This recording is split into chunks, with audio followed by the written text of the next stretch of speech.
Last week, the United Artists Cinema chain agreed to make 300 of its theaters more accessible to people with disabilities. Also, disabled patrons will no longer have to buy an extra ticket for their wheelchair. Good. About time they overturned that barbaric practice. Okay. Grocery and department stores across America have added reserved parking spaces for expectant mothers. Especially excited about this innovation are handicapped drivers, who will finally get to park in someone else's space.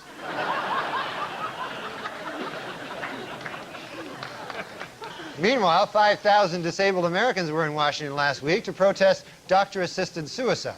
On a sad note, the demonstration turned ugly when all 5,000 disabled people fought over 2 handicapped parking spaces.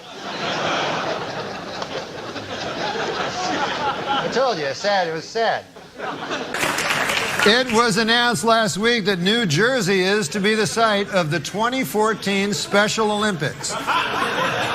The games will feature over 3,500 athletes competing for 2 parking spots.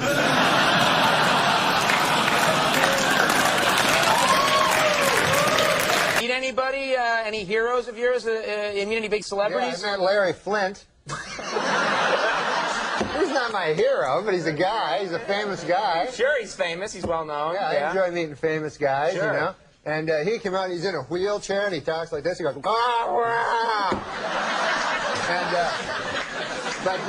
he was, it's not his fault. It's not his fault. No, I know. He was shot.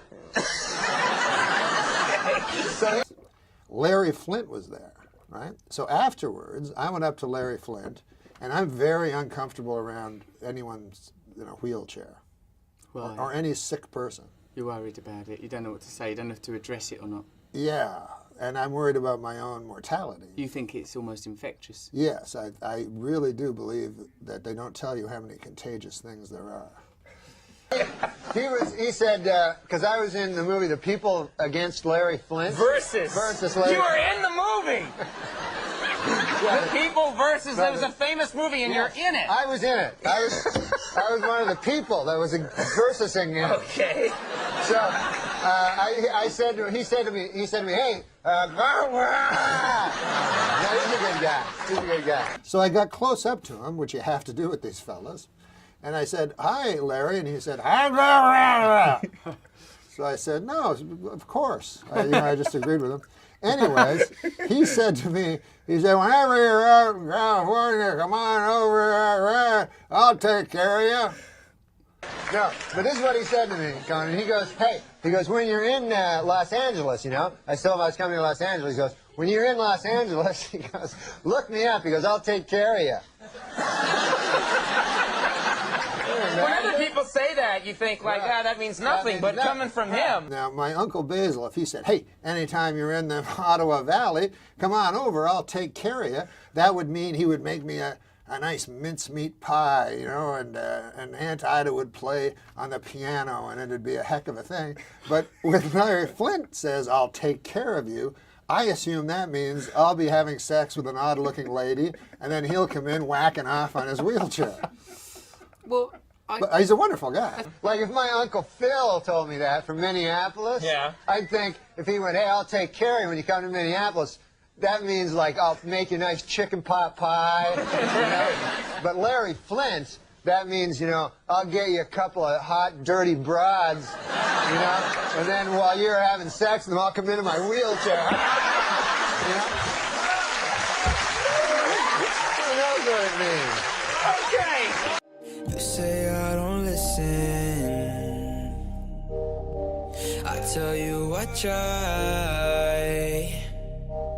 And we both got our own problems, but I still try. I think the supplementary edition of a masturbating, voyeuristic, bewheeled Larry Flint is that's conjecture. But I think what is reasonable, Norm, is that him saying, I'll take care of you. Because if it was like a man that ran like a vegetable store, I'll take care of you, you might think that you were going to get some beets, some juices. I don't think you'd be paying for the pornography. I think a friendship with Larry is a portal to pornography. Oh, absolutely. I see. Demi Moore is wrapped filming on G.I. Jane. in which she plays a Navy SEAL combat officer. Moore says that in contrast to other Hollywood portrayals of women in the military, her character will have giant breasts. I got addicted to you. Oh, no, no, no. And come to think of it, I need somebody like you. Oh, no, no, no. I need someone like you. Wow, dude. Yeah. It was a G.I. Jane. When I first started, when I first came to Hollywood, my goal was just to get my name on there. You know how they write the names on the comedy store? Like, I got my name on. You got it on How there? long ago?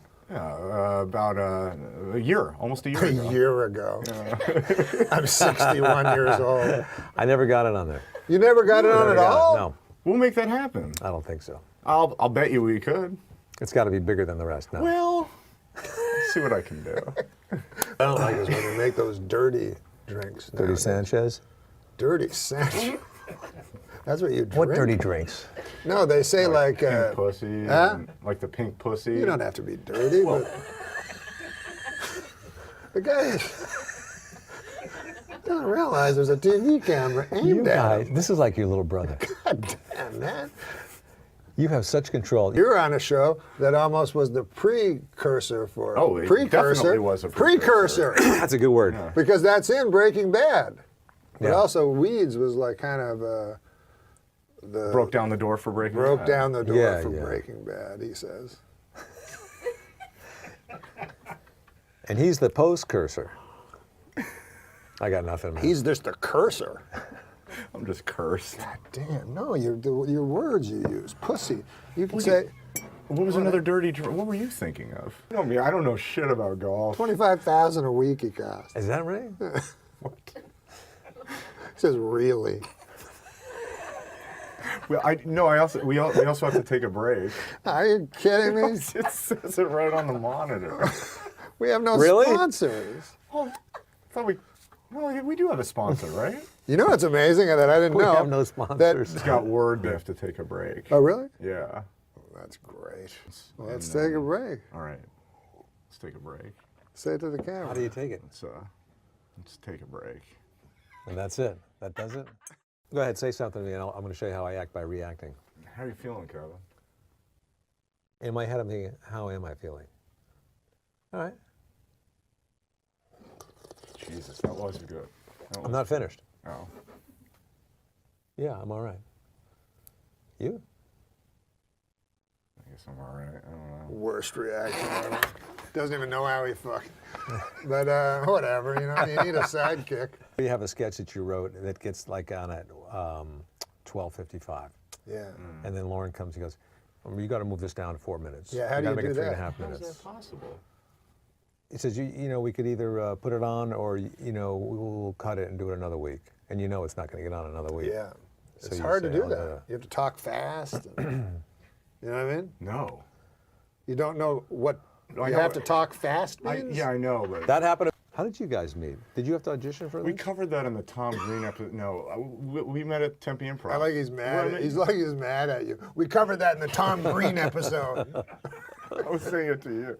I met him when I used to manage the improv in Tempe. I didn't where ask you met if you the managed first the time. improv. I just asked you where you met him. He's good with that. It wasn't Kippadata the guy who went over to? No, that was Kelly Monteith. Kelly Monteith, another one. He But went these guys over- were all like established when I came in. What's his name from Richard Chicago? Lewis. I can't remember his name. That's it? That's how he helps out. He used to do the two-man act with Tim Reed. Oh, Tom John- Dreesen. Dreesen. Yeah. Greta was the best. And the Little Rascals I saw him in Yeah. there.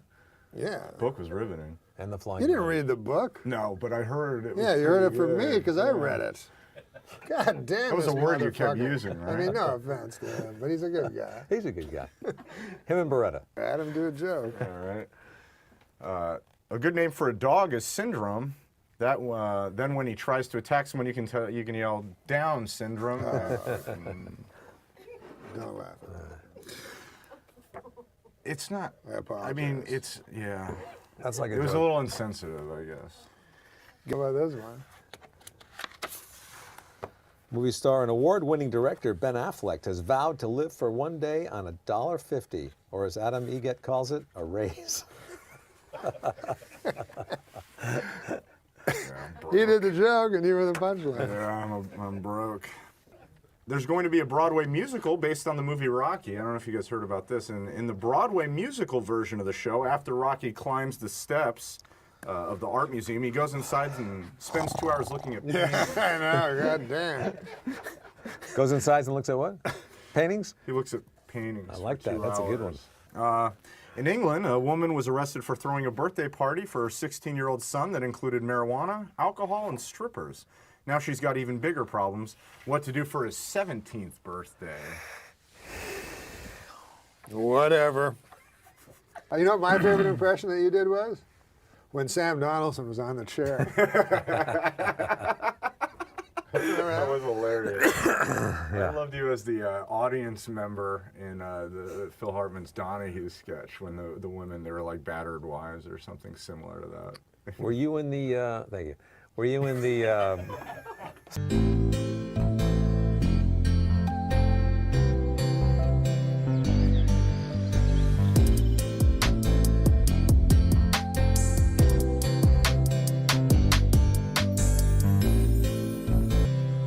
Thanks so much for calling in, Super Dave.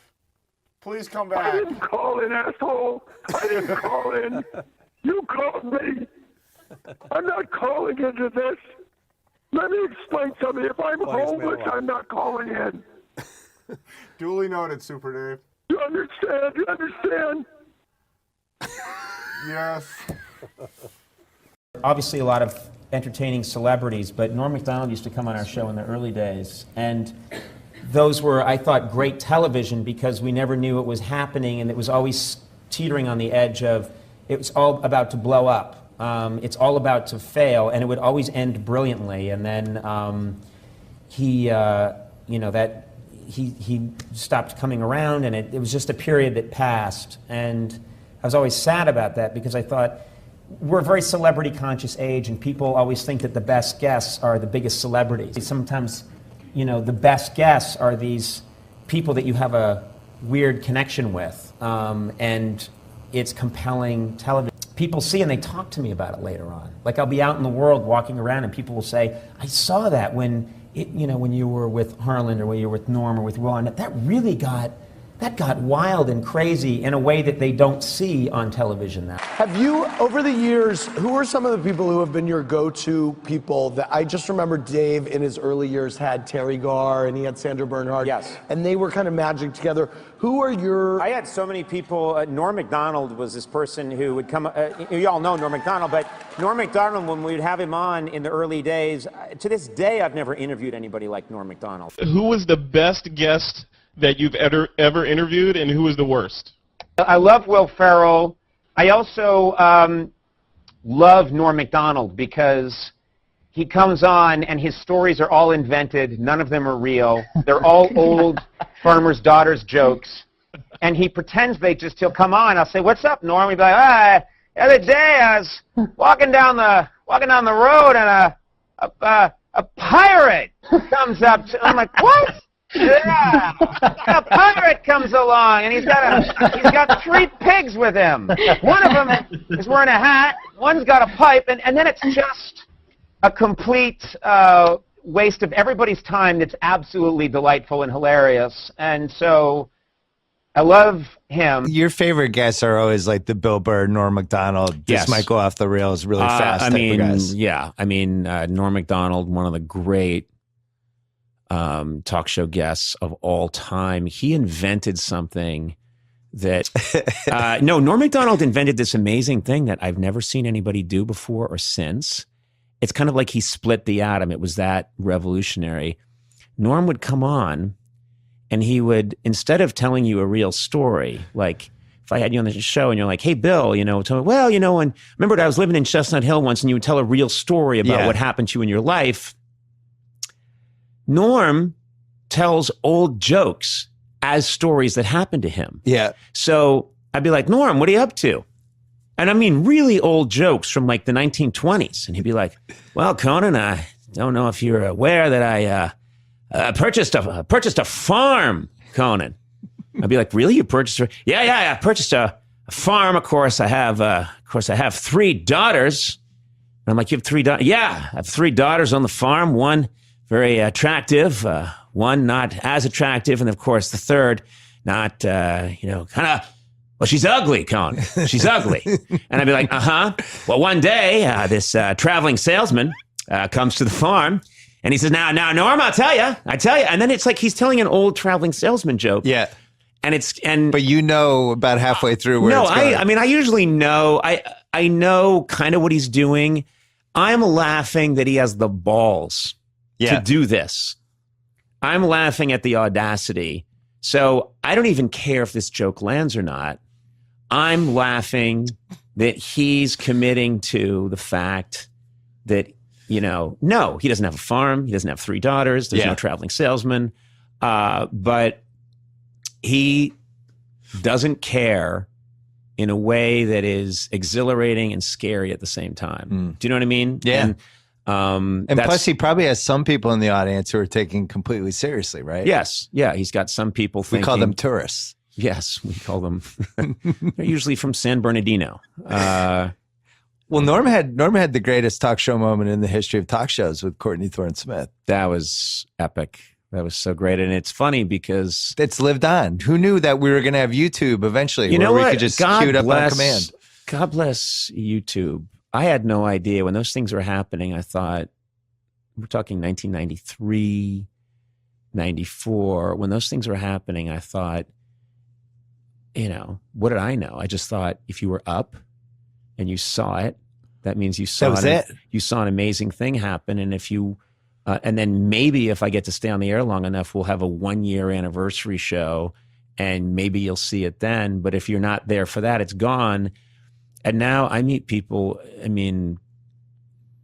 that around the world that will say, oh, I just saw that thing with you and Norm and Courtney Thorne Smith. And I'll think that was a moment of my life when I was 30. Yeah.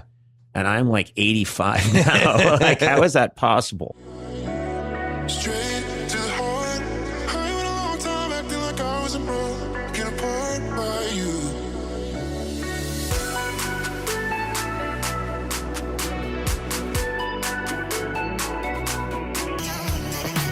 Everybody knows now Norm Macdonald died 2 days ago. And I got the news, like everyone else, just absolutely stunned. Had no idea that Norm had not only been very ill, but been very ill for a very long time. None of us had any idea.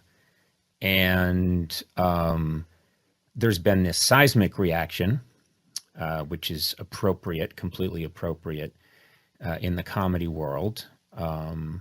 And a lot's been said about Norm. And I just had this very strong feeling yesterday that I needed to talk to people about it and talk to people who, like me, experience Norm in the moment and really try and understand what it was about this man, this very improbable, unusual man.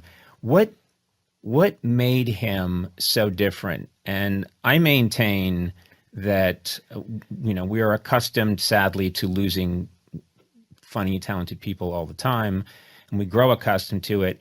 I think Norm's impact is only going to grow, and I think his significance in comedy is only going to expand over time because he was such an incredible talent, and trying to describe what made Norm different is so difficult. And I think so far I've read everything that's out there, and I'm hearing, to be fair, people were all taken by surprise. You're just hearing he was an original and there was no one like Norm.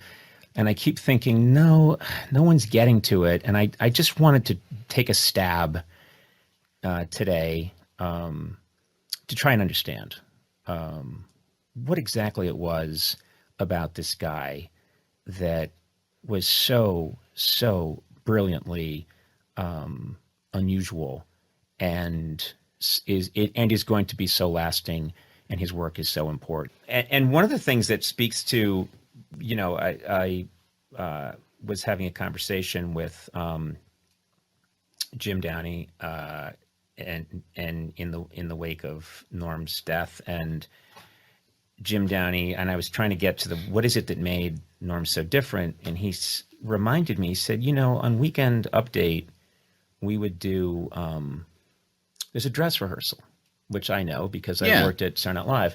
There's a dress rehearsal, and he said the best way to test a joke on Weekend Update is at dress rehearsal. If it does well at dress rehearsal, it will do well on air. If it doesn't do well at dress rehearsal, it will bomb on air. It's the best way to test it. And he said that Norm would do a joke at dress rehearsal that they both loved, and it would get nothing. And when Weekend Update was over, Jim would say, yeah, it's too bad that joke didn't do well. And Norm would say, like, yeah, I know, but we got to do it.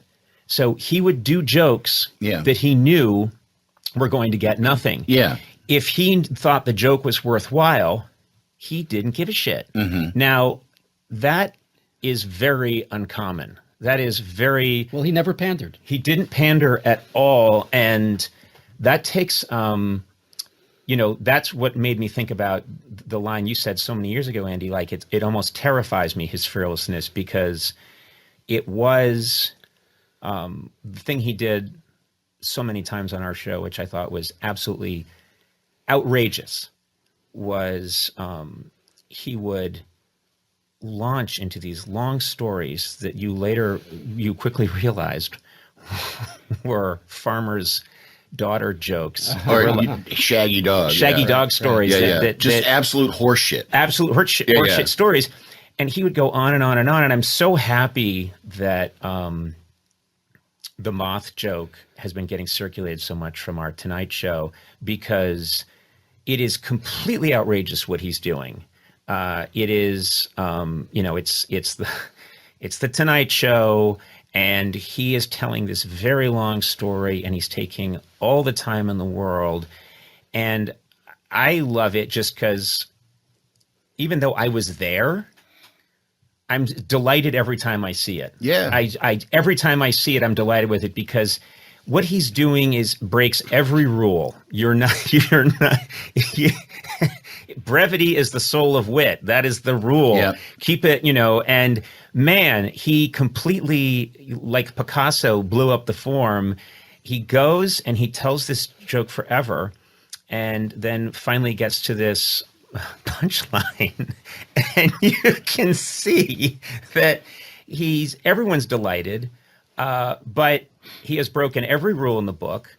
And I was talking to Lori Joe, and I asked her if it's okay if I related this, and she said it was okay. But she said that not too long ago, someone asked Norm about the Moth story that he told on our Tonight Show, and that she said, the guy wanted to know what made you have the nerve to do that, and that he said that, it was that goddamn Frank Smiley. He said, I was only supposed to do one segment, and then suddenly in the commercial break, Frank came over and said, like, you're doing another one, because whenever I had Norm, I was greedy. I wanted more Norm.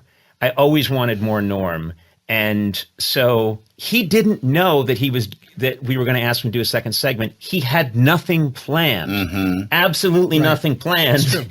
And so as recently as like not that long ago, I think this was a couple of months ago, he was telling somebody, damn it, that was Frank Smiley. Hey, get back out there. Conan wants more. So he heard that joke from Colin Quinn. And he did the segment. And it was he had 7 minutes prepared. Yeah. And so he basically, you say, and then he's done. You say, we'll be right back with more Norm. And he goes, I've got nothing to say. Yeah. So then he remembered the Colin joke, and it was a 20-second joke. So he asked you, how long is the segment? And he was hoping you'd say 20 seconds. Right. But you said 7 minutes. Yep. So it became a 7-minute joke. Yeah, and he's doing that. This has to be understood. He's doing this on the fly. Yep. So his way to slow it down that he came up with on the fly is he invents. It's a Chekhov play. It's a Chekhov play with Russian names. And there's a sadness, an ineffable sadness in life weighing on the character's soul. And and I'm thinking, who I've never met anybody who would take that chance and make that choice.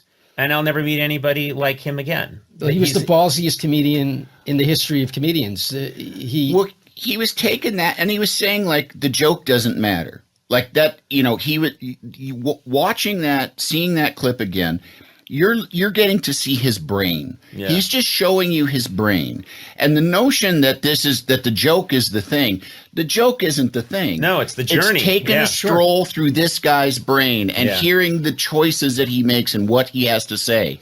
And and I think that was like kind of what, like, there was so much of like what he would say, like, well, that doesn't matter, this matters. And what mattered to him was his own self-expression, was spreading his own kind of genius and his own point of view. Like, there's a clip out, he did some roast, and I remember seeing it at the time. I can't remember who it was that he was roasting, but all his jokes are things. It was Bob Saget. Was it Bob Saget? Yes. And it was unbelievable. It was, but all the jokes were things like, Bob often has a lot of things on, Bob often has things on his mind. It's when he's wearing a hat. Like, it was all these dad jokes, intentionally bombed. Right. And then I didn't even know this, but I remember feeling like, okay, Norm, I mean, these are funny, and you're funny doing them because you can't help but be funny, but this feels a little hostile, why are you breaking from what this, you were invited to a costume party and you came, in a tuxedo, whatever. He didn't play by the rules of the thing. Turns out the producers told him, really go for it, really get him. And Norm was like, you're going to tell me what to do. Here, I'll do this. I'll do the softest, lamest dad jokes I can come up with. Yeah. And it was just a fuck you to the producers. It looked weird at the time. It was funny in a way, but it still was just like, it was Norm doing what the fuck he wanted to do. It was still hilarious. Yeah. Yeah. And it's like Norm couldn't not be funny. Yeah.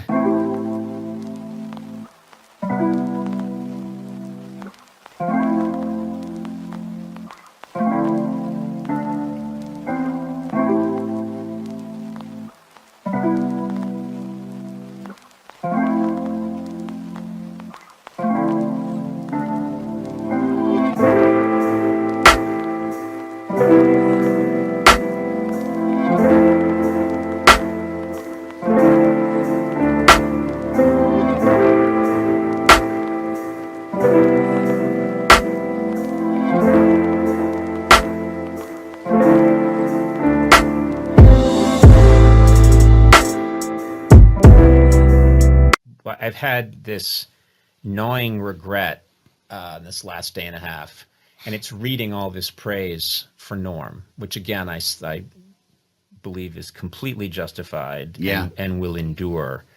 And it's been a regret that he didn't get to experience this. He took so much flack in his career. He took so much shit. And yes, he knew that he had fans, but I wish, it's a common wish for people, but I wish he had been able to read the stuff that's being written about him. I wish he knew how beloved he is, and also how in awe comedians are of what he did and what he meant, and how how important he was to the people who are probably the most important people in the world to him. Yeah. And he, I wish he knew that. And that's the one regret he kept his illness a complete secret from everybody. And that was his choice, and I respect that choice. See how it's done. But selfishly, for me, I wish I had the chance, and I wish a lot of us wish we had the chance to go in and tell him, you were singular artist, and you've really made a huge difference. And I mean, if nothing else, I don't know of anybody that could make me laugh like that. This man began his television stand-up debut with us 25 years ago. Didn't know that. I didn't know that. Very talented actor. Nobody funnier. Ladies and gentlemen, Norm Macdonald. Do you watch your own show? No, sir. Well, you have. I've talked to people, I've watched it, and I've talked to other people who find it compelling. You can't take your eyes off. So well, there, imagine if whatever you it is you're making up, whatever qualities you're fabricating here, you yourself possess them. But imagine if you were doing it. And you well, imagine don't if you were doing it. Well, we always worry a little about you because we regard you as the top of the heap, the best of the best, the funniest of the funny, the guy who has it in every fiber of his being, not conjured. It's the real thing. So you do it. I just want to write. I just want to write books. But I'd like to watch you with a big desk. I'm tired of talking, Mark. Okay, now it's going to turn into Norm's show. So you're the one who saw that. I had to watch it. I love Norm. God, geez. I don't know what happened to that show. I remember saying to Ted Sarandos, after all of Norm's shows had been produced, I said, boy, I think you guys really got something here. Apparently not. But I loved it. The element that I always admired was the connection to the audience. And his asides and his looks and his pauses were interpreted exactly the way he knew they would be interpreted. Mm-hmm. And that fueled the ridiculous nature of some of the presentation. And without that audience, you don't get the full measure of Norm. Right. It was like the audience was his partner. Everybody was in this together. I can remember reading his autobiography and enjoying it, but being greatly disappointed about 10 pages in when I realized it was all fantasy. I want to know about Norm's life, but this was other solar system. Something in him that's unbelievably fearless. What you're describing there, when I would watch those segments, they were delightful. There was something more exciting and interesting about the silence and Norm's joy at having landed the dud. And holding a smile. It was thrilling. It was heroic. You say there's no way we could go back, and that I've broken what we had. Oh, I wish that it would come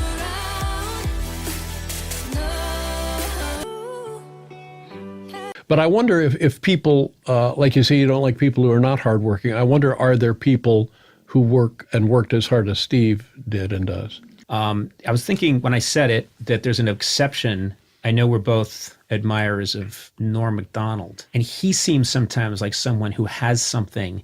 It's his cadence. It's the way he talks. I don't know if he's a hardworking comic, but God, he makes me laugh. Mm-hmm. And his cadence, something is just wrong about it, you know? But I love Norm, and my guess is, what I know of Norm is that he may not be working hard. No. But what he has is the same result as somebody who's worked hard. Yes, yeah. Which is, again, enviable, admirable. But God, he makes me laugh. And I happened across some of his time on Weekend Update. Mm-hmm. Yeah. When you watch it now, you realize Norm just didn't care if it got a laugh. No. And he didn't. Yeah. He didn't care. And he had a joke. I think Downey wrote the joke. It was during the OJ trial. And there's a picture of Johnny Cochran holding up the knit cap with OJ sitting next to him. And God, no one could do this but Norm. Norm said, a little bit of a wrinkle for OJ in the trial today. Johnny Cochran stood up and held the knit cap that was found at the scene of the double murders when OJ jumped up and said, "Hey, careful with that. That's my lucky stabbing cap." who else could do that? Right. And he doesn't. And if it got nothing, he would stare. Yeah. And tell you your problem. I thought that was one of the best. Dark but fantastic, Right. and also no one could do it but him. No, that's what I was going to say. I would, if somebody had pitched that joke to me at the height of the OJ trial, I would have laughed and not done it. Would Yes. you have done that joke? No, I would not have done that. Yeah. I would have been queasy and it's tragedy and it was theater of some kind. Yeah. Theater of the absurd. But the delivery, the persona, and the material, it's perfect. Powerful. Yes. In a brilliant move during closing arguments, Simpson attorney Johnny Cochran put on the knit cap prosecutors say O.J. wore the night he committed the murders. Although O.J. may have hurt his case when he suddenly blurted out, hey, easy with that. That's my lucky stabbing hat.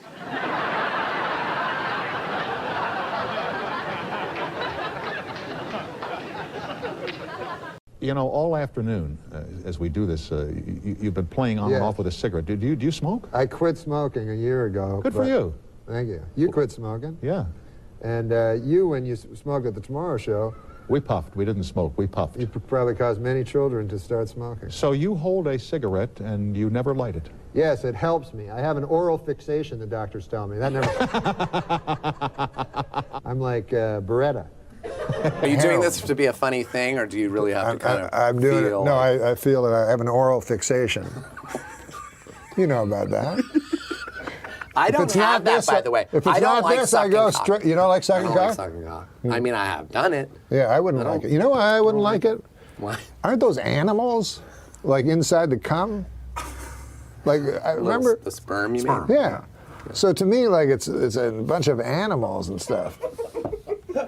And long. I know to smoke. I'll smoke it for you if you... No, all right. No, I'm trying to... I just figured it would be rude not to offer you a light. It's nice, but I'm trying not to. And I feel if I... Sitting there with a cigarette. I feel if I took one puff. I have an oral fixation, my doctor tells me, which is not good. How did he know that? I was sucking his cock. I was sucking his cock. Okay, since nicotine is such an addictive drug, do you think someday you'll have to have a prescription to buy a pack of cigarettes? Well, they always bring up the Constitution and talk about how we should still have the right to a militia and all that. But let's face facts, this country was built on tobacco growers. So, if you're going to start changing... If you're not going to change one thing because it comes from way back then, you can't change this either. There are farmers out there who make a living. Tobacco is one of the crops that got this country going. So, no, I don't think they'll ever make it illegal. Yeah, no, they shouldn't make it illegal. I know. I think Norm's backing me up on that. What motivated you to quit? Well, I guess I read this thing about how it was like a phallic symbol, and my doctor went in. He said, you probably have an oral fixation, which you know what that means. Let's not kid ourselves, right? So that's why I always smoke like cigarettes instead of cigars, because if I'm gonna have I like a little white thin cock, you know. Are we back to cocks again, huh? I go away to Ohio, Middletown, the center of the universe, to take a nice clean call, and then I space out. I'm thinking, I can't listen to Norm for a second. I gotta get a time cue here. I come back and you're talking about having a thin white cock in your I don't have a thin white cock. In my cock, you mean? No. In my mouth. No, you misunderstand. What I'm saying is this. I'm just saying don't make the mistake of thinking I fucking listen to you. I just want to make it clear about that cock thing. I was just saying, if I ever was gay, if they suddenly made it mandatory or something, then I would choose the smallest cock, and I would like a guy that came fast. I don't know. I thought the subject was cock. No, cocks is next week. I'm sorry. Does that answer your question? Yes, it does. Norm Macdonald, ladies and gentlemen.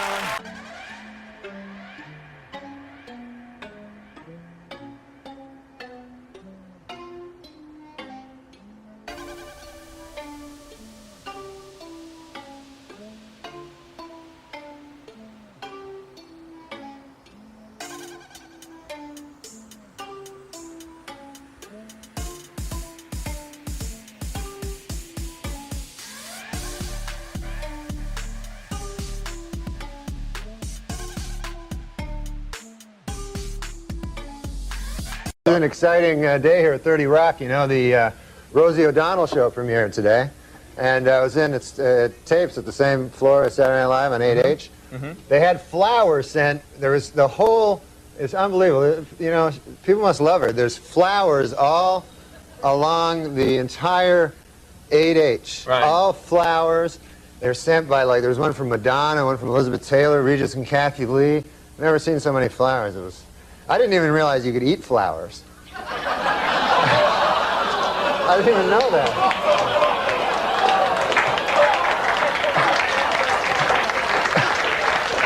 But, no. Hiya, Rosie. I'll be your pal. That's mighty neighborly of you, Yeah. Norm. No, she's Nice great. of you to eat all those flowers. No, she's great. The show is great, you know. You're screwed now. Postal authorities removed a cigarette from a photo of blues artist Robert Johnson to help dignify the musician in a new stamp they've issued in his honor. This isn't the first time the post office has altered a photograph. In fact, the original photo used on the Elvis stamp was based on this photo.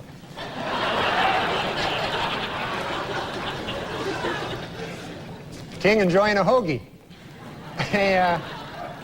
Ted Kennedy says now that he's won re-election, he can finally relax, get off that crazy diet, and really let himself go. New medical research shows that men and women have different food cravings. Men preferring meat and women preferring sweets. Scientists trace this back to caveman days, when men had to go out and hunt for food while women sat on their fat asses eating chocolates.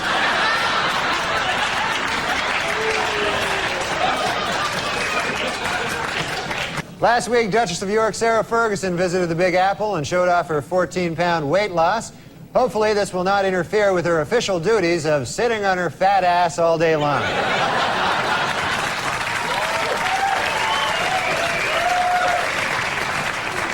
On a talk show recently, Joey Buttafuoco said of Amy Fisher, "I hope she gets hers and dies in prison like Jeffrey Dahmer. And when she does, I will go out and eat cake." Moments later, however, he admitted, "Look, I'll be honest with you, even if nothing bad happens to Amy Fisher, I'll probably go out and eat cake."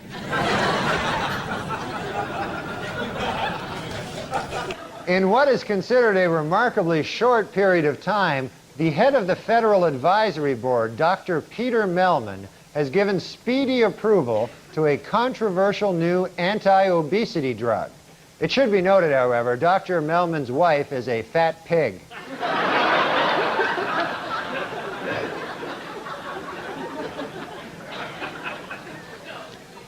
This week in Minneapolis, the Minnesota Obesity Center officially opened. Its goals? To find ways to identify behaviors that lead to obesity. Also, it's a good place to meet fat chicks.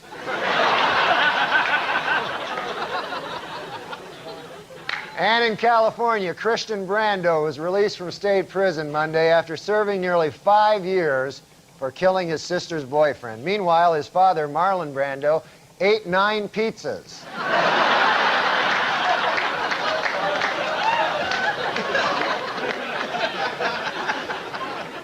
Well, at a local town meeting in Montpelier, Vermont last week, representatives from the McDonald's Corporation who want to put a restaurant in a historic district were booed by angry residents, but they were cheered by the town fat guy.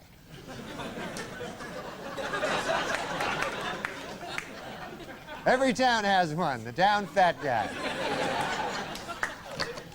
John Goodman has announced that he will not be returning to Roseanne next year. So how will the show get rid of him on screen? Well, insiders now say that over the last few episodes of the season, Roseanne will gradually eat him.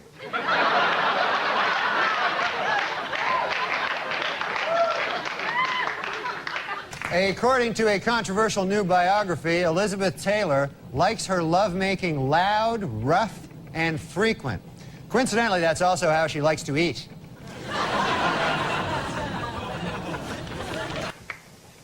Well, television history will be made this week when film legend Elizabeth Taylor appears as herself on all 4 CBS Monday night sitcoms. It's part of the network's new campaign, Must Eat TV. She enjoys eating. The New York Post has reported that Michael Jackson wants his closest friend in the world, Elizabeth Taylor, to be the godmother of his child.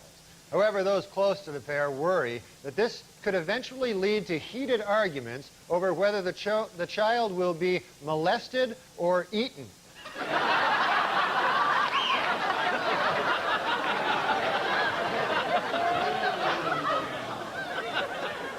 Yeah, Ricky Lake, you know, she really is an animal lover, though. She has 3 cats, 2 dogs, and a big ass that follows her around everywhere.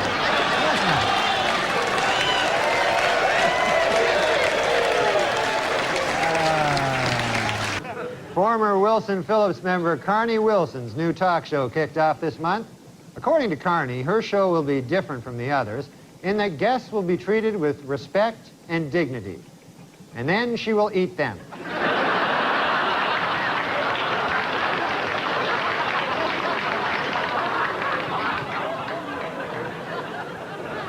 Talk show host Ricky Lake has announced that she will finally publicly apologize for her role in a destructive anti-fur demonstration. Then she will eat a huge can of frosting.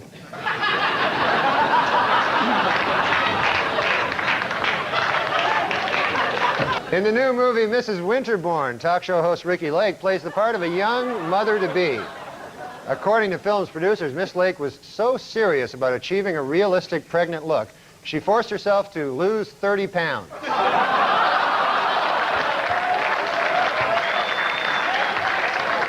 This week, renowned heart surgeon Michael DeBakey attacked the hypocrisy of Hollywood stars who oppose the use of animals in medical research and yet wear ribbons supporting the war on deadly diseases like AIDS. In response, animal activist Ricky Lake said, quote, "But the red ribbon diverts attention from my gigantic ass."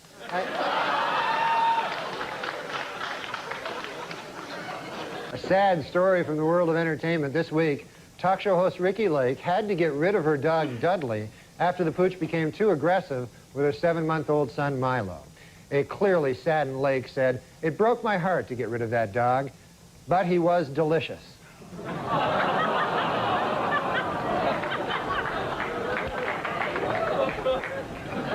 She ate a whole dog. In Virginia, police are looking for a stripper who stabbed a man for telling her she was too fat to strip. Police warn that the woman is armed and extremely fat. At an emotional press conference this week, a now exonerated Richard Jewell spoke about his ordeal as the chief suspect in the Olympic Park bombing. Quote, "I couldn't think straight, I couldn't sleep, I couldn't eat," he said. Then later he admitted, "All right, I could eat.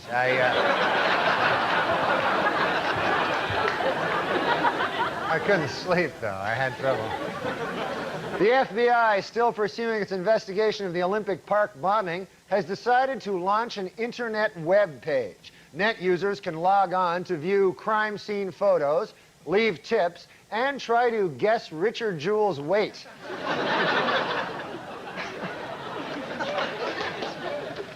Last weekend, in a dramatic rescue off the coast of Long Island, fishermen pulled a 300-pound man from frigid waters. They were alerted by his desperate cries of, "Help, help, I'm starving, I'm starving."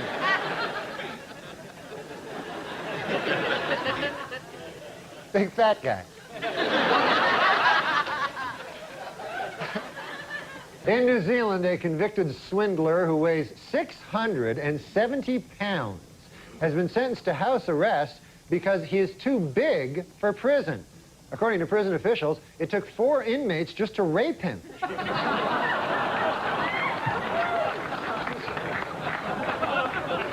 Huge man.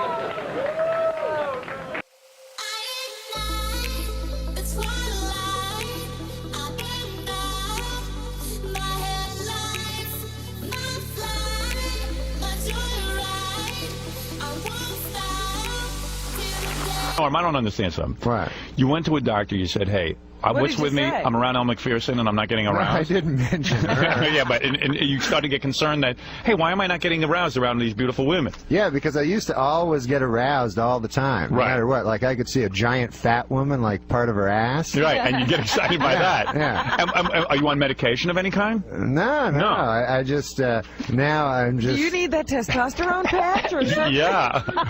What's that? Yeah, it makes you more masculine. You know what I mean? But then your hair falls out. Yeah, you got to be careful about that. So, Norm, what do you think about? What? When you're masturbating? What do you think about? Well, you know, like... fat woman's ass? No. Like, who do you think? Did you ever think about Elle McPherson? No. Oh, I don't believe that. Who do you think about? I don't think girls about... you just met. I'll tell you something. I can't think about, like, girls that I don't think I could have sex with, because I don't have that good an imagination. Right, it's got to be someone you think you can get. Right. That's how I am. Right. So I sometimes I think of, like, kind of unattractive girls where I'm... right, when you're doing stuff.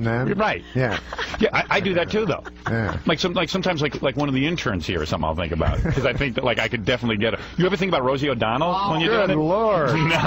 No way, right? Name some names. Yeah, name some names of who you think about. You know what Rosie O'Donnell would be good at giving? What? Really wide head. Oh, that's funny. Does Rosie O'Donnell have the biggest head on the planet? Yeah, she really does. How much does her head weigh? Do you take a guess? About her head weight? Yeah. Oh, well, that age-old argument, I'm not going to get into. You're not even going to get into it. Yeah. I see. And she's on the new $100 bill. Did you see her picture? It's pretty wild. At a veterans hospital in the Bronx yesterday, 4 Playboy playmates were on hand to wish the residents a happy Valentine's Day. One veteran who was there called it an afternoon of, quote, hellish, agonizing sexual frustration. And finally, first place in Weekend Update's Most Romantic Valentine contest goes to David Delafera of Kearney, New Jersey. And coming in last place for the 3rd year in a row, O.J. Simpson. Hey, everybody. My mother and I are here to tell you some Valentine's Day jokes. Where did all the hamburgers take their girls on Valentine's Day? The meatball. How does a fawn propose to his girlfriend on Valentine's Day? He gave her a ring. 40 years ago, on Valentine's Day, I met a girl on a train. She had dark hair. It smelled of lavender. What did the girl cat say to the boy cat on Valentine's Day? You are perfect for me. If you were a triangle, I bet you'd be a cute one. She was rich and I was poor. Her family had a cabin of their own and she took me to it. I remember laying on her cot and washing her feet. What is the difference between the girl who is sick of her boyfriend and the sailor that falls into the ocean?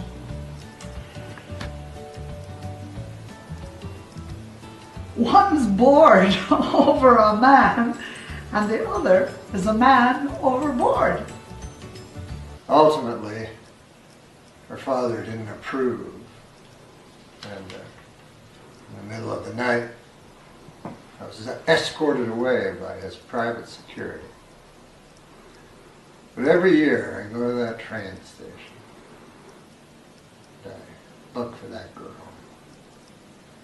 I've never found her. Knock, knock. She had a small dove tattooed to the inside of her wrist. You're supposed to say, who's there?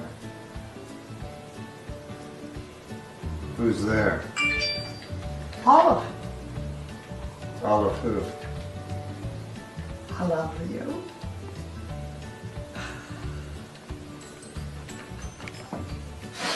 You kissed your math teacher in Canada? Yeah. How old were you? I was like 7. On the lips? Yeah, on the lips. This is what happened. Nobody wanted to be my Valentine. Oh, no. We had an odd number of people in our class. So you went up to her? So I got molested.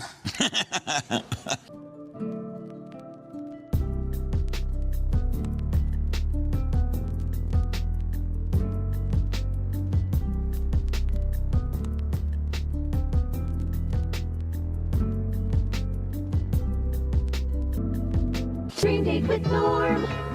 Who wants a dream date with Norm? Why sit home alone? Just pick up the phone for your dream date with Norm. Warning, when Norm comes to your house, he will look nothing like this. Do not operate Norm while intoxicated. The producers are not responsible for Norm's behavior.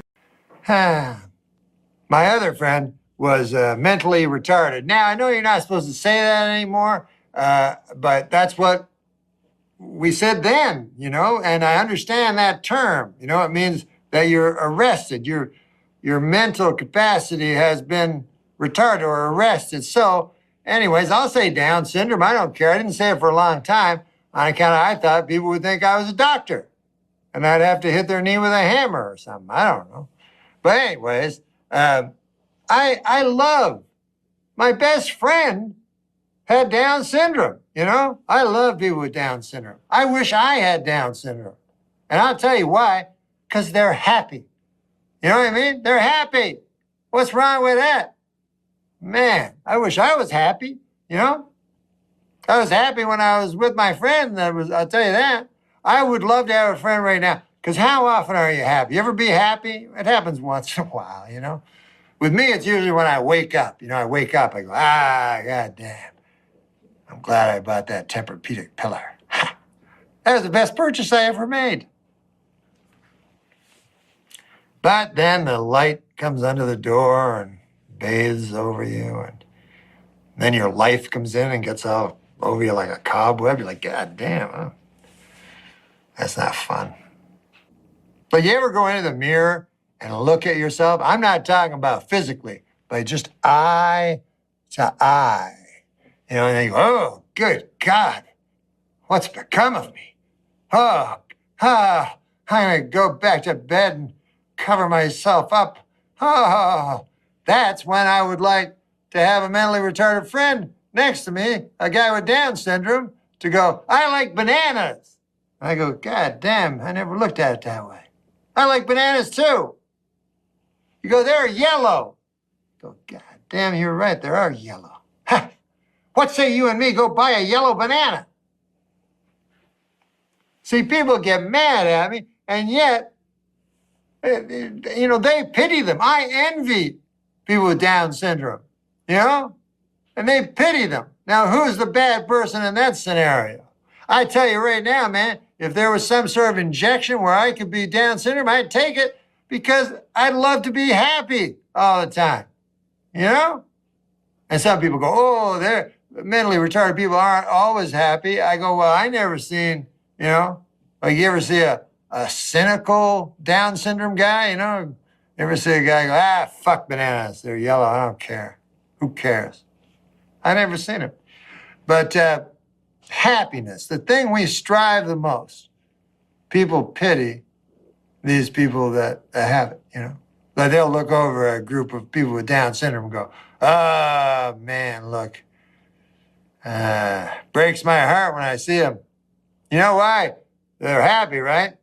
It's on account of they don't understand life's horrors. Makes me sad. Makes me shake my head, sadly, like this here. And you know the saddest part of all? There's no cure. They'll probably die happy.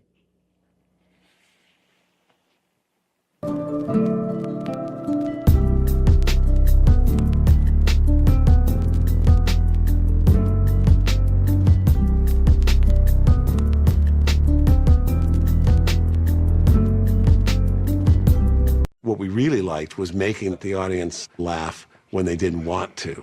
Please note that the percentages in these pie graphs do not add up to 100% because the math was done by a woman.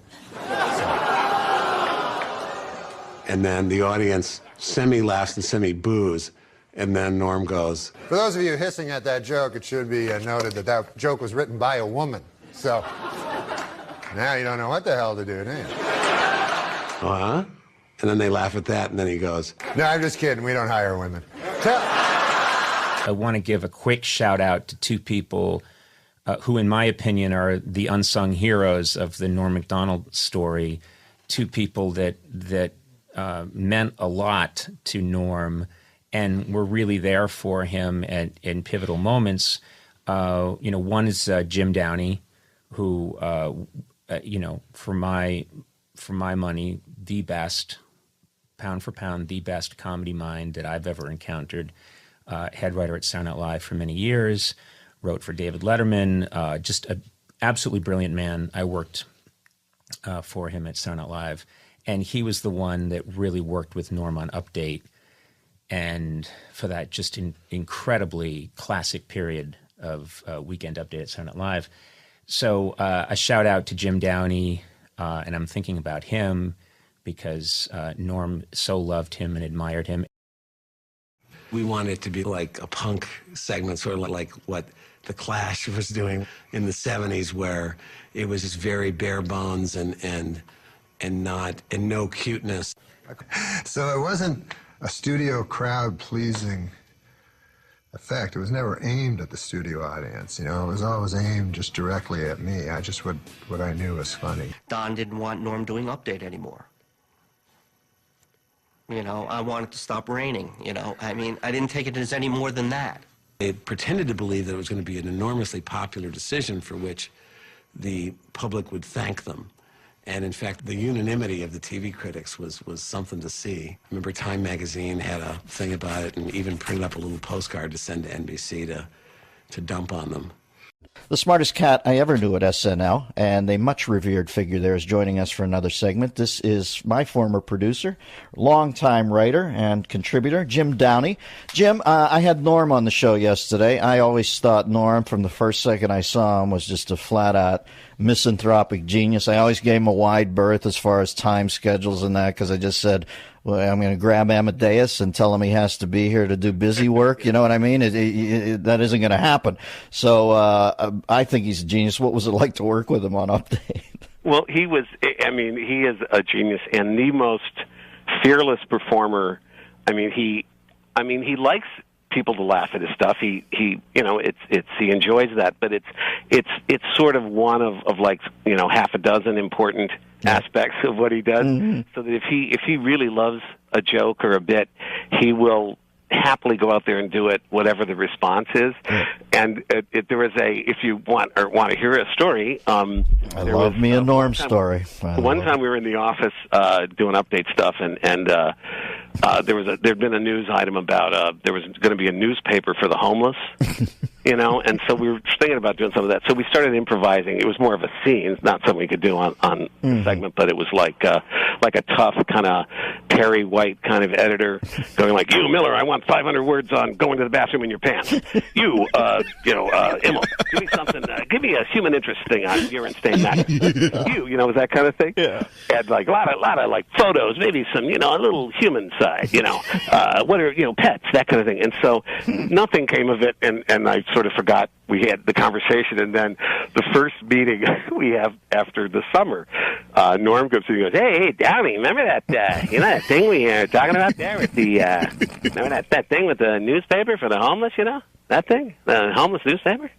And I go, yeah. He goes, yeah, well, I was out in L.A. and I was asked to do this benefit, for the coalition to feed the homeless, and I'm going, no. And he goes, yeah, I did that bit, They hated it.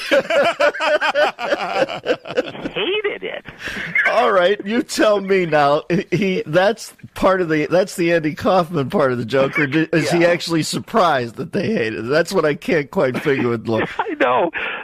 Jimmy calls in here periodically and says that he has bought a puppet and he wants to work material out on the show. And I'll say, well, tell me about the puppet. And it's an old man puppet who's a Holocaust denier. And it's obviously just Norm sitting at home talking as Norm. He makes no pretension to a puppet voice. I know. And I think he's Andy. I don't know. I view a lot of Andy Kaufman in there. It's just well, he also would like to, one of the things that he would really enjoy just getting into a character and then you could not get him out of it. Like he liked doing old man stuff. Yes. Like being an old geezer and complaining about aches and pains and stuff like that. And then you go, okay, Norm, now seriously, now we actually have to talk about it.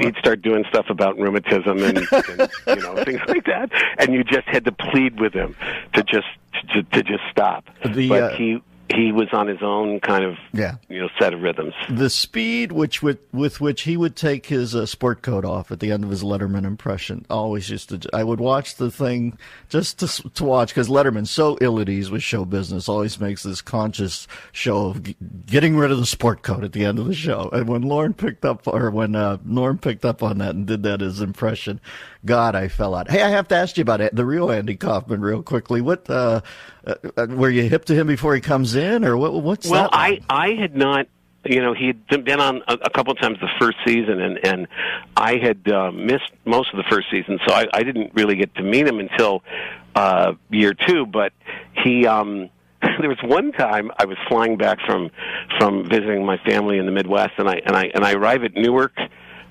airport, at like midnight because the flight was delayed, and I don't know why, but in those days I guess it was too cheap or something, but I decided to take the bus into the Port Authority, and I get on the bus, and there's a solitary figure in the back in a brown hoodie, and it was Andy Kaufman.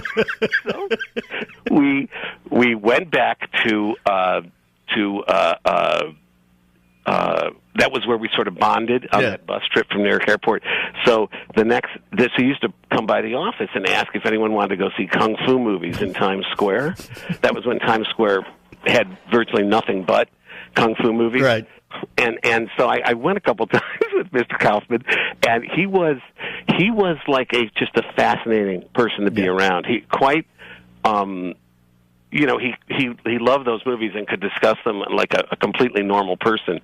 But when he wanted to get into his thing, he was as unshakable as Norm, Yeah. Folks, I know that SNL over the last 35 years has become the cultural place where young people hang their hat. And if it does you any good in a world where people seem to get misappropriated power or misappropriated wealth, to know that the finest man I ever met there was right at the center of it for over 3 decades should do all our hearts well. Jimbo, I love you. Love you right back. All right. We'll talk at you down the road. That is the great Jim.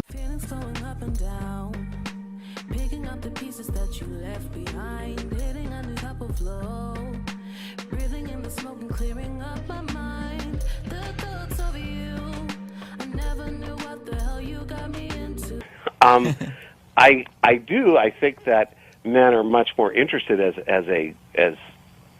generally speaking, in comedy, and it's the norm is more guys trying to make girls laugh than the reverse, right? So I mean, I think that's why men tend to predominate in comedy, but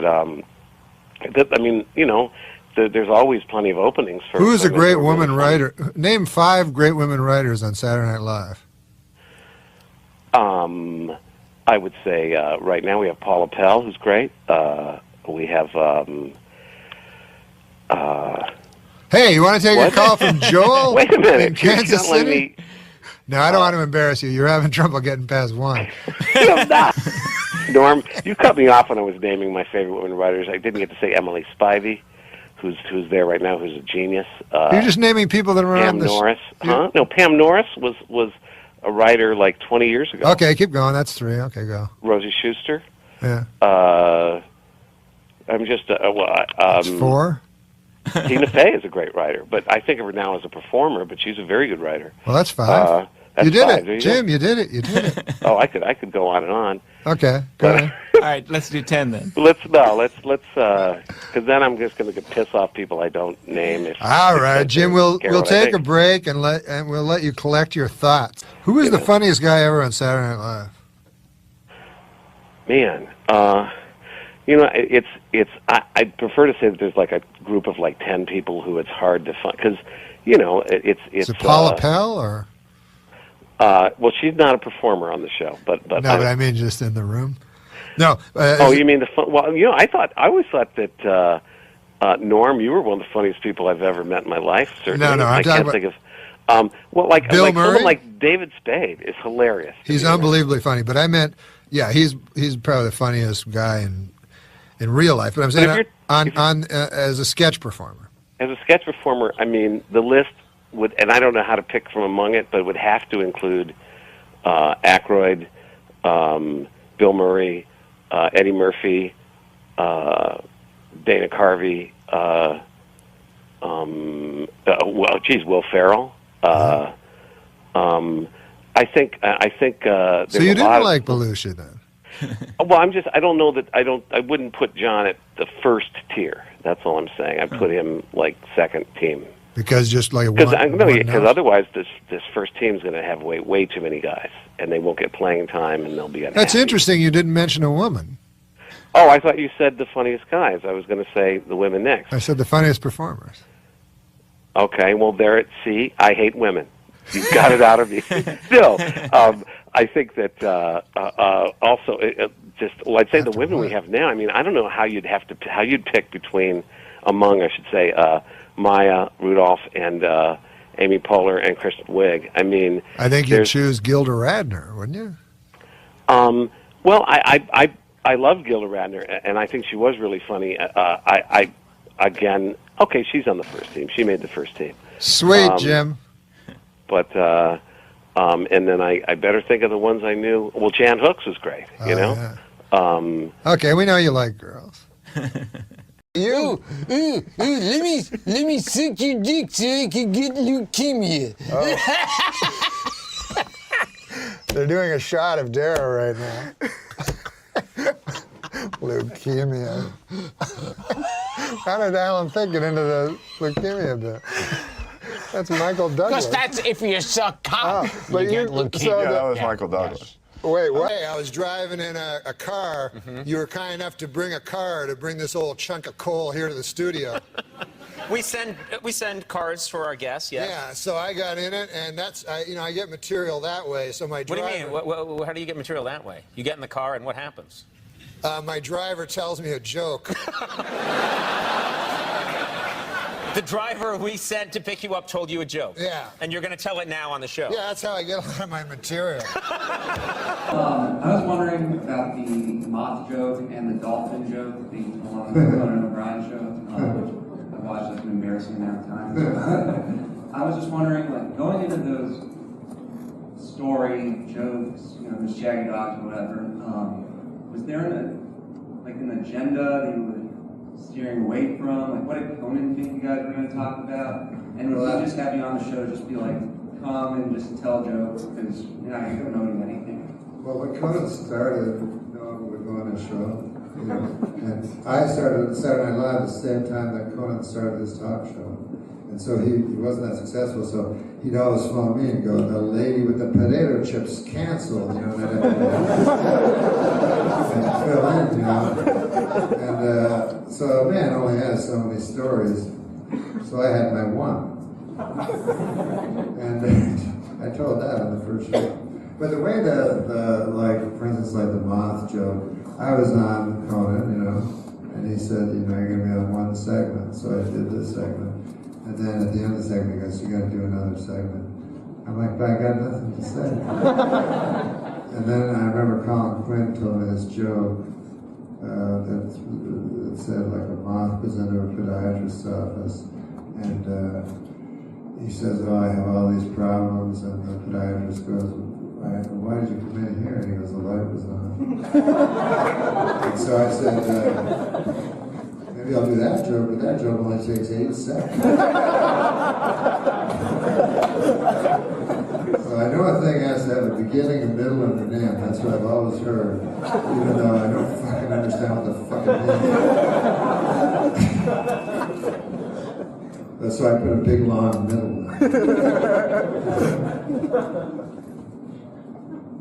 But yeah, with Conan, I just...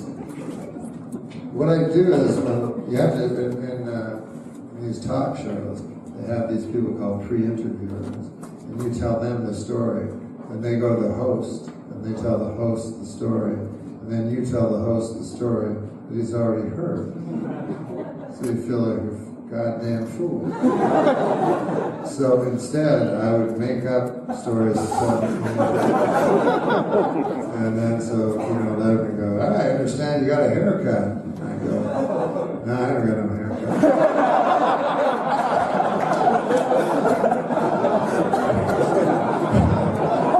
So after a while, they just let me do it. And they were all very five men, you know. Very, very funny men.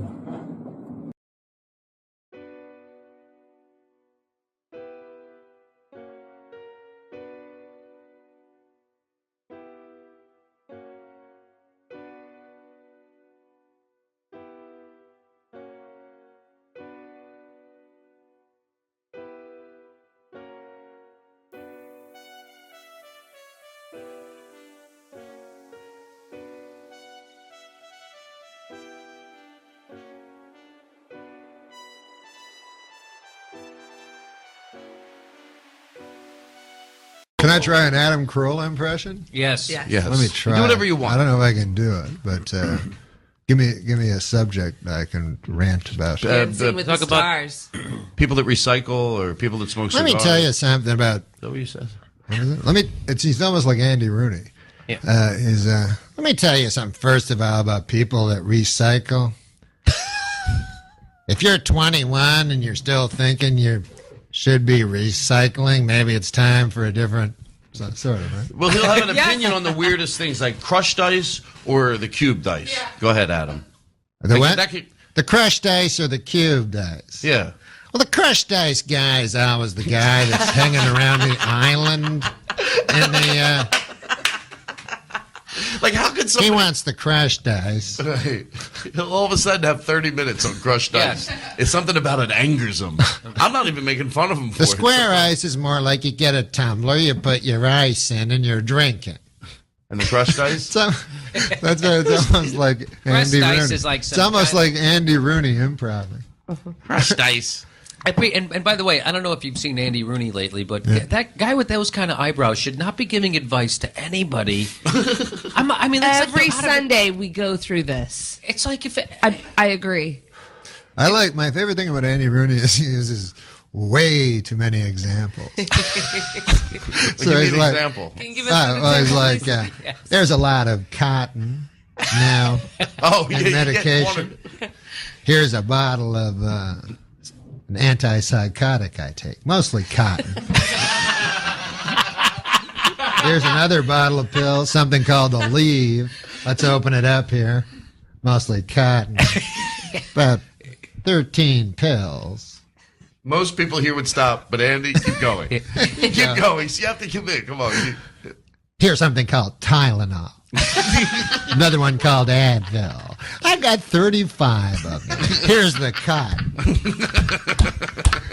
Here's the pills. You know. I can let him keep going. If he can keep thinking of things. One time he goes, we always use hand dryers in the bathroom, and then the highest production value is the clips they use in the few minutes with Andy Rooney. So he goes, we all use hand dryers. Cuts to like a video of a guy's hand under a dryer. Yes. Necessary? That's the I guy's, don't think so. The guy's on B-roll. My headphones keep going in and out, but it's all right. How's your battery? If I meet one more chick that wants to become a veterinarian. He never said that, did he? No, that's the other one. Oh, okay. That's Carolla. Oh. That's sort of. Oh yeah, yes. First of all, if you want to be a veterinarian, I have a question for you. Yeah. Todd, talk to Adam Carolla as Todd Glass is with us. The thing about Todd that always got me is he's one of those yellow shirt guys. Yeah, go ahead. Who did you want me to talk to him as? Colin Quinn. Oh, Quinn. Talk to Adam Carolla? Yeah. You know, who cares? Colin Crushed Quinn. ice. Cubed ice. I gotta listen to Adam Carolla now. He's gonna go off for an hour and a half. I always loved Colin Quinn because it was kind of like he just missed it. Missed what? He was really big, but kind of at the wrong time. Oh, this is Yes. Adam Carolla. Yeah, Oh, okay. I'm very confused right now. No, Norm's a good guy. Adam Carolla. Oh, Jesus. I'm very lost right now. I'm not going to lie. It's okay. You know what? Just shut up? No, we get confused all the time. We did death. Once you do death on Family Guy, it's like everybody knows you as death. You could be anything. You could build your life as like a heart surgeon, work on that for a while. Oh my God! I just put that. Didn't Adam Carolla take over for you as Death on Family Guy? Yeah, Norm did it first, and then think of it doing. That's right. I just realized that. Some days we get closer. Things that we never really needed. Promises that we never thought of keeping safe. I guess it's never over if we never got a chance. As the old refrain goes, people who need people are the luckiest people in the world. And then there's Andy Rooney. I'd like to take a moment to talk to you about people. People are everywhere nowadays. It seems like you can't go anywhere without bumping into some people. People follow you when you're shopping, they ask you for directions, and sometimes they ask you what time it is. People never know what time it is. They have to ask you. There are over 4 billion people in the world. That's a lot of people. And I suppose most people like each other all right, but I don't. I don't like people, and I never have. I guess that makes me bad. Advertisers are always using people to help sell their products. Here's something called cornflakes. It's got a picture of some people on the box. I guess we're supposed to think, well, these people like cornflakes. I guess I will too. But I don't think that. I don't like people, and I don't like pictures of people either.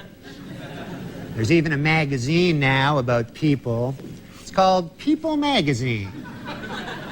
This issue has a picture of some fellow's head on it. Bet that's a good article. Here's a box of letters from different people. Seems there's nothing people enjoy more than writing me letters. Here's one from Washington. This one's from Ohio. Here's one from North Dakota. This one's from Paris, Texas. Now, I don't know where Paris, Texas is, but I do know this. I'm getting pretty tired of cities in Texas naming themselves after cities in France. Here's one from Chicago. This one's from Iowa. Here's one from Iowa, too. This one's from Montana. Here's one from some place called Kansas City. Here's one from Wisconsin. This one's from Arizona.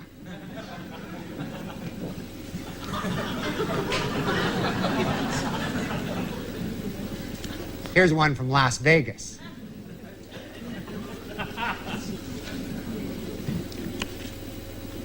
Here's one from Virginia. Oh, and here's another one from West Virginia.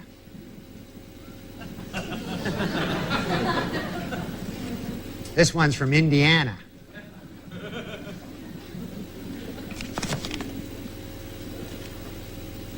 I don't know where this one's from, but it's yellow and it has a big stamp on it.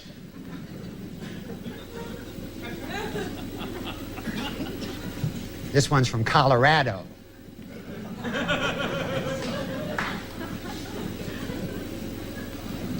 Here's one from Michigan. I receive about 100 of these letters every single day. I never open them. I don't like opening them. I set fire to them. Then I pour water on the box of burning letters to put out the fire. Then I take the whole mess and I dump it out my window on the people below. People don't like that much, but I like doing it to them. I suppose that makes me bad. I see OJ's in the news again this week. What about Norm's series of OJ jokes? Oh, yeah. Now in this cancel culture and everything, I have to say, I no longer take that position with O.J. Simpson. He was found not guilty by a jury of his peers. I accept that. I see him as the greatest rusher. That's all he's guilty of to me, is the greatest rusher in the history of the NFL. Yep. Maybe I was the greatest rusher to judgment. All that for that? I've rethought O.J. Simpson, and I think now the only thing he's guilty of is being the best running back that ever lived. Seriously. Yes. The best running. And also, here's the problem with O.J. is that he went to prison for stealing his own sports memorabilia, and he got 35 consecutive life sentences, which is not good. And then that puts him very low on the pecking order. If you know anything about the pecking order in prison. And so he's in there, he's like, hey, I killed my wife, I killed a guy and a waiter and my wife. And they're like, nah, we still have the trial. Yeah, he's doing hard time now for sure. Yeah. And a guy who's guilty of double homicide, very high on the pecking order. The guy that stole his own jersey is very low. So did you hear about Aaron Hernandez today? Got indicted for 2 more murders. For 2 more murders? Yeah, bringing the count to 3. Good Lord, that's just murdering for murder's sake at that point. Who do you think is worse, him or O.J. Simpson? Well, O.J. Simpson, I think all he did was steal sports memorabilia. Now, Aaron Hernandez, who's worse? Well, I think the worst guy of all is Oscar Pistorius. A video of him. Do we have that video? They can show it. He's on Twitter now. Lamar Jackson, you're incredible. I mean, you got 4 games ago, you already got 1,000 yards. But 49ers, you have got nothing to be ashamed of.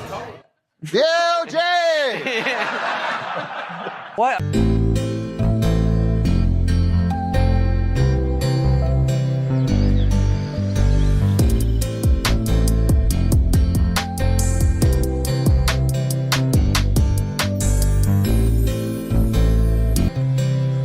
Was he taking a break from looking for the real killer? He's taking I'll tell you, man. First of all, he just got into the All-Defensive Hall of Fame. I don't know if you... Oh, the top 100. Oh, offense. Top 10. Oh, good for him. And, he's fantastic. He's paid his debt to society, and I think he's a hell of a guy. Oh, I didn't know you knew his new PR guy. There's Norm. If you tell him to do an O.J. joke, he won't do that either. Yeah.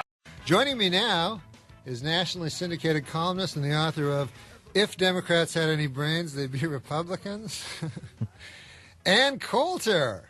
Hey, welcome to the show, Ann. How you doing?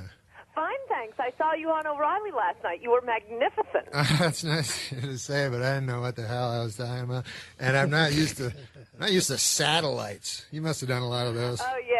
No, you never get used to that. Yeah, I got all confused. But it's really fun to talk to you. Thank you. I'm a huge fan. Really? Yes. Wow, that's nice. All right, Normie. Now, Sorry, I hate when guests say that, but I am. Oh, that's nice. A pretty girl like you.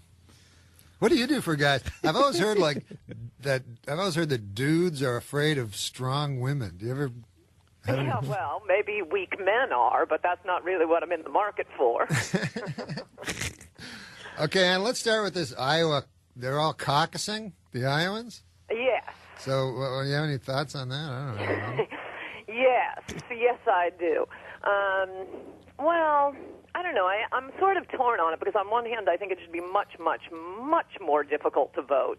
Way too many people vote. It's like having me vote on the Oscars and I never see movies. To have most people voting, I don't understand this impulse. Oh, vote, it's your civic duty. I think there ought to be a poll tax and a literacy test. But I'm not sure the Iowa caucus is the way to get at it because you have to spend, it's not so bad for the Republicans, oddly enough, but for the Democrats, you have to go and attend a meeting all day. You have to sit in a meeting with annoying people. It's like jury duty for a day. And it's the people that just last the longest there, right? Exactly. Which is why they haven't really done a bang-up job in the past. Now, who do you like on the Republican side? Well, I like Duncan Hunter the most, but of course he doesn't particularly have a chance. I guess other voters don't like cranky old men who don't smile much as I do. But on the issues, he's magnificent. Of our top candidates, and I guess there are 4 or 5 of them, the one I dislike the least is Mitt Romney. But I'm not wild about any of them. Oh, well, I like them all better than any of the Democrats. Now, what I find intriguing about you is that you're unapologetically pro-life. And that's what I noticed about your appearance last night. I emailed everyone on my email list. That was magnificent. Well, it's not a popular opinion, but I've always wondered why it's not a subject of debate in the country, since the country is so split. But you never hear it discussed in rational terms. No, you're right. You're right. Well, I think in part it's because one side doesn't really want the details discussed. It's better to talk about it as a matter of, women's freedom and women's choice than sucking the brains out of a little baby. Yeah, why would they not just call it pro-abortion and anti-abortion? Yeah, it's not a good name. These sociologists have noticed that names for ethnic groups are enrolling over the centuries. When they're first called names, they're epithets, and when the ethnic group, or whatever the group is, when it achieves status in society, whatever the last ethnic group or name it was called nickname is the one that sticks, and then it's no longer considered a mean name. And it's the same thing with abortion. They keep changing the name. It's choice and women's rights and women's health care and a woman's right to choose. But then people figure out what it is, and they hate whatever the new thing is. Yeah, what I've also found always a little suspect is when these ladies go I'm not for it, but... You know what I mean? Why aren't they for it? Right. And we found out that they were, every once in a while, it's the corner of the eye facts that always leap out at you. And they slip every now and then, because you're exactly right. They're always saying, well, no one is for abortion. No one is for abortion. And then, I don't know if you remember when Sam Alito was nominated to the Supreme Court, the press descended on his sweet little Italian mother and started peppering her with questions. And they asked her, is your son, is he, for or against abortion? And she said, well, of course he's against abortion. And that became a huge news item, that Sam Alito was against abortion. But, I thought they told us everybody was against abortion. Now, is that your litmus test? I have lots of litmus tests, but yeah, that's a big one. That's a really, really big one. Because I know you're very serious about it, and do you view it as a program, like a genocide? Like a what? Like a genocide, Yes, yes, it's unbelievable what's going on. It's amazing how restrained the pro-life forces are, but they won't let us vote. I think we'd win if.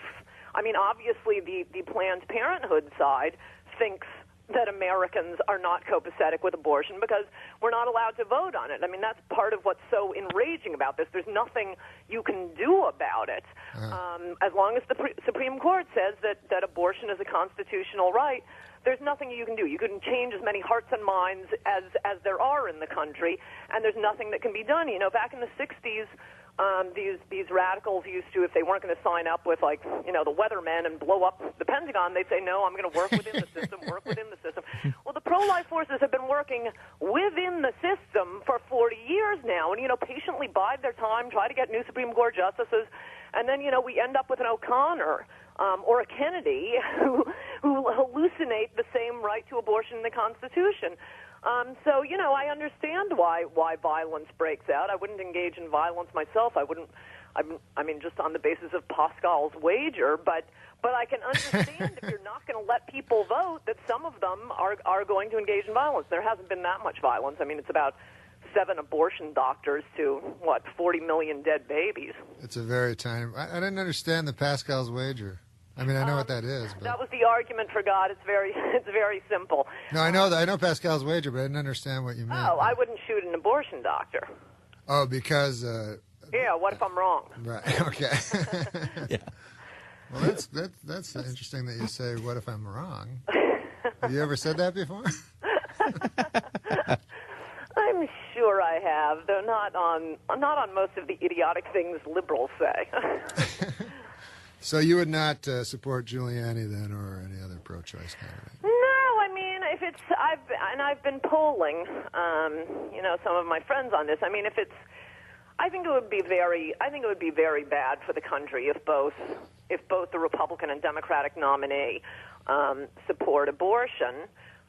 So, I think that would be bad. But if they're both supporting abortion, I at first I was saying I'd never vote for a pro-abortion Republican, and then within about a week I realized after a hard-fought campaign against Hillary Clinton, I'd probably go into the voting booth, pull the lever for whichever idiot we've nominated, including Giuliani, and then just lie to all my friends about it. What is your sense of who, to me, it seems clear that Hillary Clinton will be the next president, but do you think so? I think so too, and this business about how she's losing in Iowa, I am very suspicious of because of these sneaky little tricks of the Clinton machine. And one of the big ones they've always used is lowered expectations.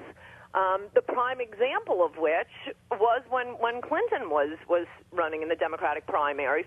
He came in like third or fourth in Iowa. He came in second in New Hampshire, and that one was when he was crowned the comeback kid. He came in second. How are you the comeback kid? Well, it's because they had spent, weeks lowering expectations, and he's washed up, he's finished, he's over. And the funniest example was right before they released his grand jury testimony. This is the one in which he launched the one about it depends on what the meaning of is, and we got into a lot of discussions of, where his penis was in relation to Monica Lewinsky, and it was so embarrassing. I mean, the grand jury, the black grand jury in Washington, D.C. that was sympathetic to Bill Clinton, they laughed out loud as he was giving his testimony. And so before it was released to the public and played all over TV, the rumors went out, you'll probably remember this, that Clinton turned purple and there was spittle coming out of his mouth and he stormed out of the room. Well, okay, it wasn't that bad. It was embarrassing. What is the definition of the word is? Do we have an OED somewhere? I thought it was pretty simple. Yeah, it is. It's almost a word that's so simple you don't even know the definition. This is why I so wish, I don't think it will happen, but I so wish Obama would be their nominee. I think he would be tougher to beat than Hillary, and I don't care. I just want to be rid of this national pestilence of the Clintons. The national pestilence. Our long national pestilence is over. Exactly. Yeah. Well, Barack's got money.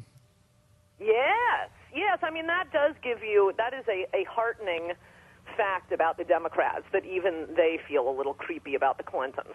It's funny, Barack always ends his thing with, let's go change the world. And isn't that what Bush is doing? Yeah, in a pretty transformative and important way. Hey, Ann, you're going to stay with us for one more segment, right? Wait, what? The Dennis Miller Show.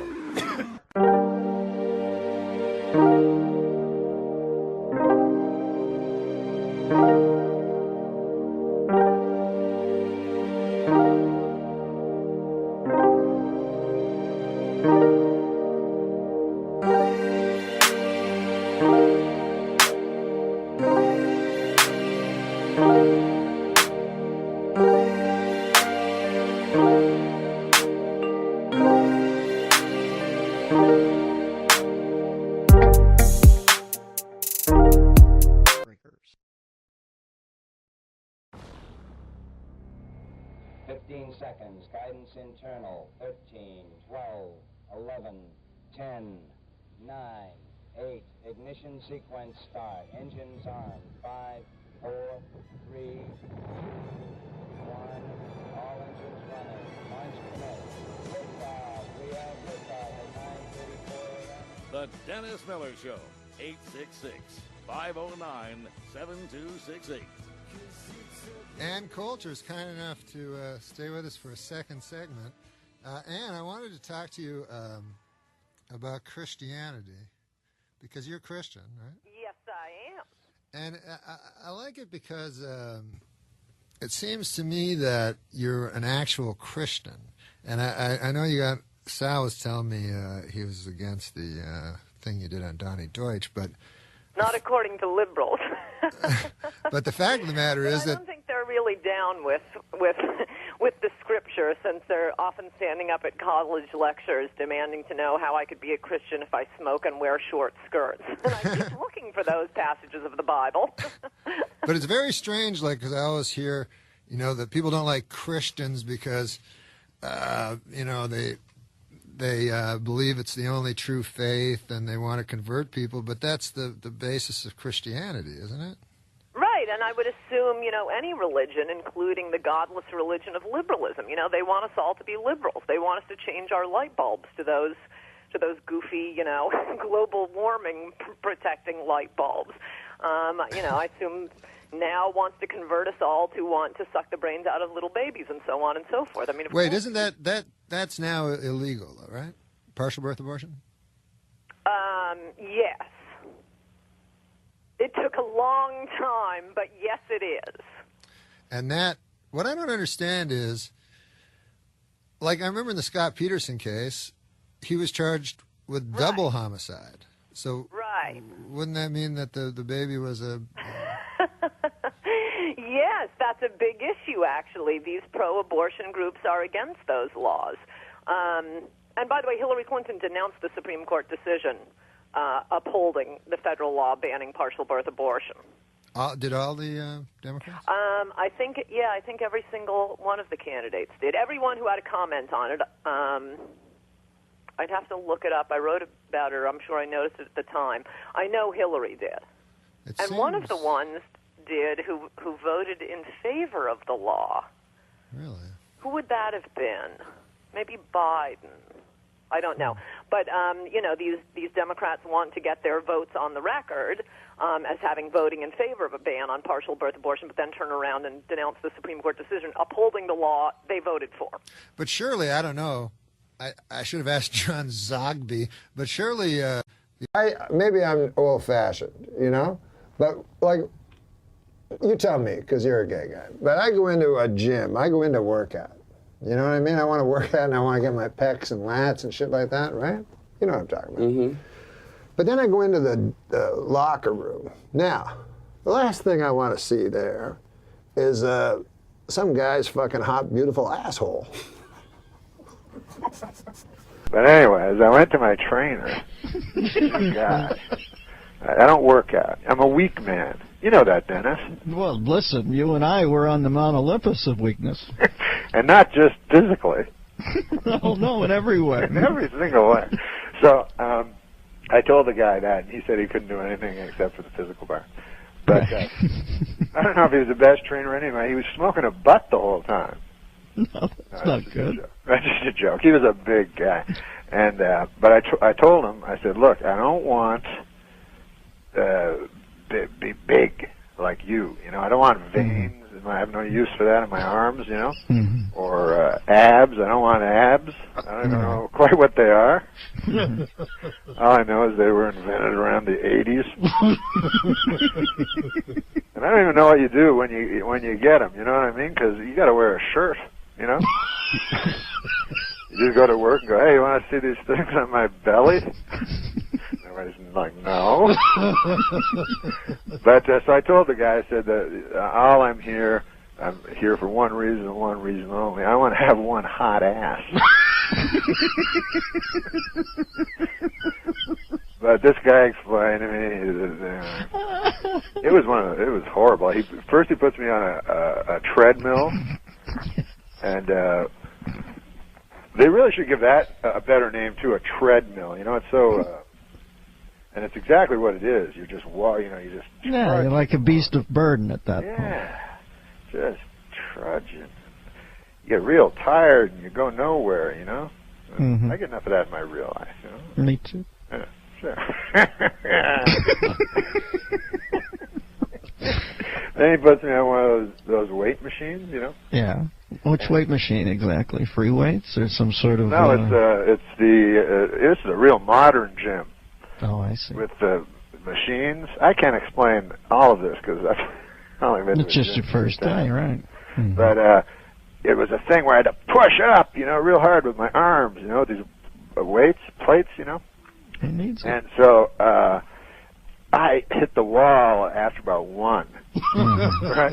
And the guy wanted me to do 20, So he's like, "You can do it, you can do it," So I proved him wrong. So my arm hurts. That's the long and the short of it, Dennis, is that my arm hurts. So I'm not. Why only one? Why only one arm? I don't know. That's an interesting question. But it's the back. It's not the bicep. You know. No. It's the opposite one. Mm-hmm. And as they said in the Friends of Eddie Coyle, it hurts like a bastard.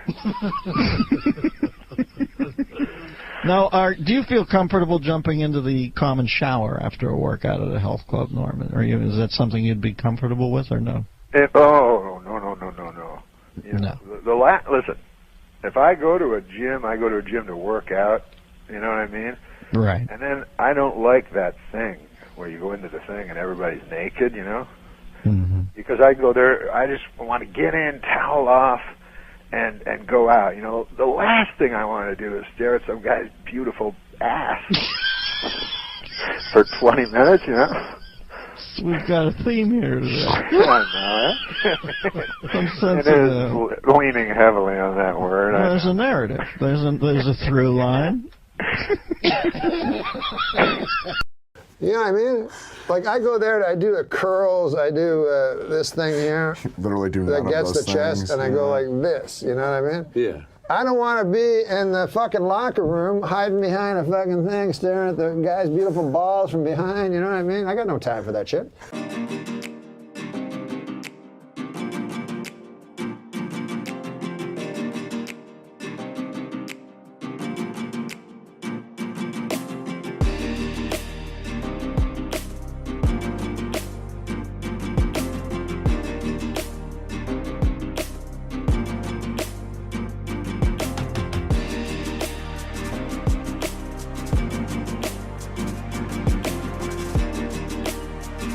I went to Brokeback Mountain, and I thought it was a Western. Fucking tell me it's a Western. No, I'm not. Watching it, and I'm like, where's the guy? I want to see a guy with a white hat and a guy with a black hat, and I want to see them shooting each other up in front of the saloon, you know? Last thing I want to see is a close-up of a beautiful hot cock slipping into an asshole. Now, they didn't show that in the movie, but why not? If they're going to make the movie, make it right. It's nobody's business but ours. It's a one-shot thing we got going on here. You know, it could be like this always. So I want to be in the back cheering, go, go, Sheriff. You'll get the fucking townsfolk behind you. You know, when it really comes down to it, I don't want to be fucking whacking off on some fucking guy in front of me and come all over him, and then he's got to come all over him, and then he's yelling, and then who's the homophobe, right? This guy is so fucking unsure of his sexuality. He's mad at me because I jizzed all over his face. Well, this is not a movie, but you asked me what I like to. Every morning I watch the British Office. Oh, British Office is great. I mean, do you like the American version too, or maybe if I hadn't seen the British one? That's the trouble. It's like the full Monty. It's so smart and funny. Yeah. And then we have a tendency to junk it up, dumb it down. Yeah, but see, for me, there's a couple differences. One, I mean, Steve Carell, I think, is great. He's fun. Yeah. His character is just interesting, and the whole fact that it's like in middle of nowhere, Pennsylvania, is funny to me for some reason. And then the other character, I mean, the whole thing between the receptionist and the other guy, Jim, is interesting. And the guy who, for me, makes the show even more than Steve Carell is what's his name, who was in 6 Feet Under, who plays the weird guy. Oh, yeah. But have you seen the British Office? Yeah, I have. I think I think it's the same concept, just a different show. I think here's the fundamental difference. I think that doesn't make the American one work. Where do you see that? It's on BBC America. Faulty Towers is on there. All these great things. Yeah. But in the British Office, the idea was that a documentary crew came to this paper company, and the David Brent, the boss, had illusions that he was a entertainer. He was a star, right? And so he was giddy when this and he was trying to use it to showcase his talents. Right. In the American Office, that's not true. Steve Carell is not funny. You know, but I mean, he's funny. He thinks he's hilarious, and he thinks he's like everybody loves him, and he's this great cut up in the office. But the difference is that Ricky Gervais actually is funny. You know what I mean? Yeah. So when you're watching the British Office, you're going, well, I would be laughing at Ricky Gervais, you know, even though nobody else is. Right, you'd just be annoyed by, like, the Steve Carell guy. Exactly. Yeah. Right. All right, thanks, David. Do we want to get into it? Is this interesting or is it just boring? It's very interesting. People love The Office. Sure. You know my favorite moment in The Office is? Yeah. When David Brent says Gareth, has cars and does karate, and then does them in opposite. Yeah. He says, talk about it, and he starts talking about his karate, and he does the car, and then he has to change. So I'm scared of letting go, go, go. I'm scared of letting go, go, go. I'm scared of letting go, go, go. I'm scared of letting go of everything, and I'm scared of letting go. now, in The Office, you do a joke about George Michael's in the first Office. I don't remember the specifics of that joke. I'd like to apologise to George Michael. Oh yeah, in the bathroom, and then he's a wonderful musician. Yeah, what's his latest release? It was running down the wall of the bathroom. Yeah. Right. How great is Josh Brolin? Oh, he was amazing. Such a good guy. And before we went out, Josh Brolin looked up at the audience and he went, "Well, fellas, let's shut these fuckers up." And it was like the end of the Wild Bunch. Where it was like, "Let's go! This is gonna bomb!" It was like very liberating. That guy's a man. Yeah. Have you seen that Coen Brothers movie, the last one? Hail Caesar? Yeah. No, I have not seen An it. army of technicians and actors and top-notch artistic people are working hard to bring to the screen our biggest release of the year. Hail Caesar is a prestige picture with one of the biggest stars in the world, Baird Whitlock. Well, it's really badly promoted because it makes it look like it's an old movie with George Clooney in it. But it's not. It stars Josh Brolin. And Josh Brolin has this scene with Clooney where he throws him up against the wall. And this guy's so manly, Josh Brolin. I mean, it's literally a square job, you know? And he's so, like, cool looking, and he just makes Clooney look like a woman. But, boy, I love Josh Brolin. But you know who's a real man? Have you ever interviewed Josh Brolin? Yes. Oh, yeah. You have? Yeah. Oh, yeah. My God, huh? Yeah, total stud. A manly man. He is a You got a hot thing for piece Josh of- Brolin? Huh? You got a thing for Josh then? Sleep, tread lightly in there. No. No, I mean, he's a hot piece of tail. Yeah, his tail is on fire. It's been so long since you came around. Need one more chance to make this right. So stay till the morning. Stay till the morning. Stay forever. Won't miss this time. Just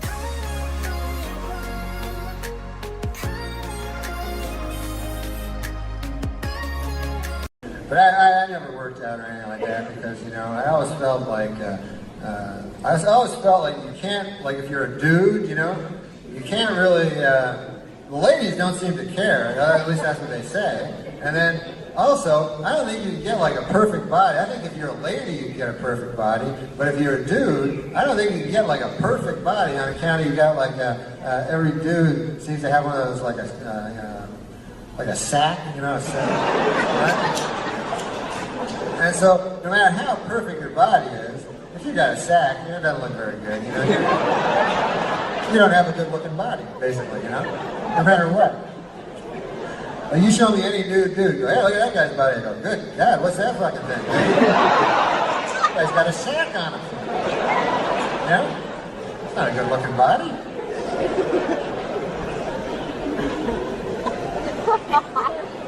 You ever see a guy with a good-looking sack? You know, you ever hear a guy go, "Hey, Bob, you know what your best feature is?" Me and the guys were talking about it. Your sack. Oh, Lord, that's...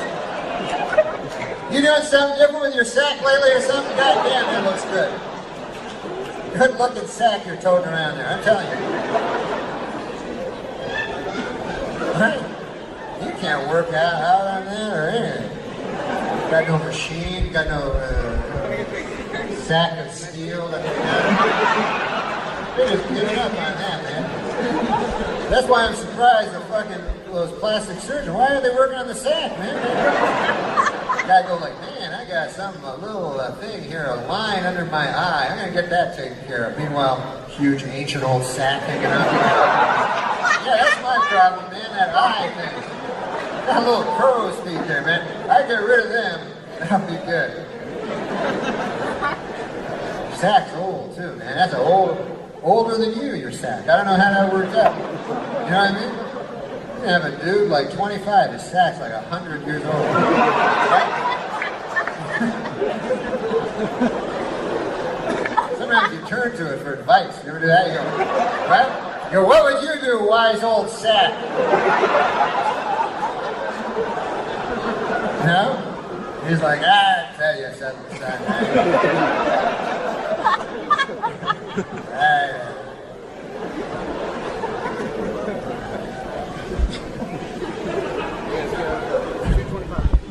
ever see an old guy sack? Like old guy sacks are really old because they're like 80. Their sack's like 400 or 500 years old. It's like a fucking old, like a tree or something. It's not like a tree, but trees are old. I read that in a book. Know that in this day nobody's gonna change. You won't ever leave. On my mind again, I'm still not tired of it. Can make you want me. And I may act okay, say things will stay the same. Say I'm all I need. You know, there might be some good news about Schwarzenegger's illegitimate child. Being the son of a governor and maid means that this kid is going to be great at cleaning up this fiscal mess we're in. That's right.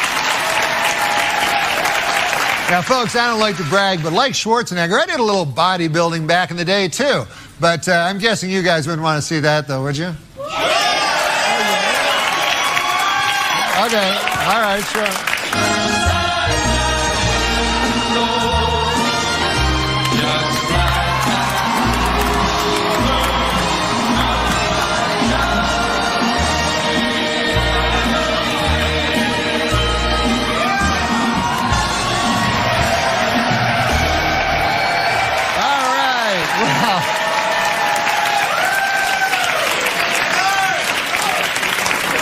Let's hope that doesn't live on the YouTube forever, long after I'm dead, out of context.